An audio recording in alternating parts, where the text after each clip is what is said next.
one thing I remembered reading or learning is, I guess, Aida or Ma is like the space between musical notes, and without the space between the notes, the music wouldn't be meaningful. It wouldn't be dynamic. It wouldn't be beautiful. It wouldn't be powerful. So the idea that a gap or nothingness is something creative is really interesting. And in your paper, you reference a Japanese phenomenological psychiatrist, Bin Kimura. So would you like to talk about him and his contribution to Aida?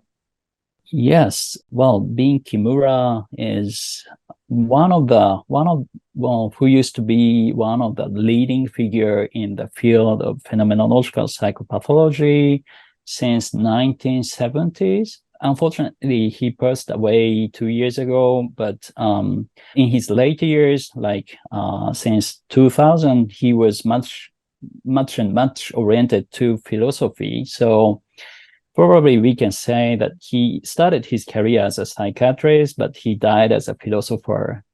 And I like Kimura's work on Aida. So let me talk about a bit on his work on Aida.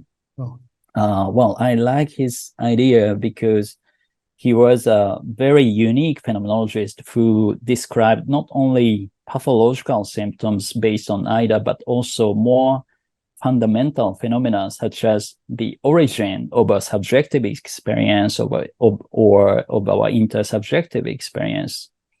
Well, according to his view, the origin of a subjectivity is in Aida. Aida means, well, in between, and Aida of one's body, well, according to him, the origin of a subjective experience is in Aida of one's own body and the surrounding environment. Not really comes from within the body, but it is in between the body and the surrounding environment. And you can have the same sort of a subjective experience because your body is anchored in a certain environment, and the body can keep the same tendency of actions. For example, you may repeat particular emotional experiences when you sing in a choir, being surrounded by the same people, or just singing in the same church or in the same hall. And intersubjective experiences are given in the same manner.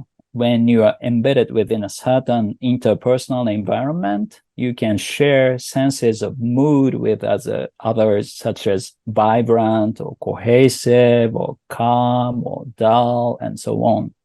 So Kimura's focus is always on the creativity of nothingness that I referred to earlier. He's one who tried to base the notions of subjectivity and intersubjectivity on nothingness.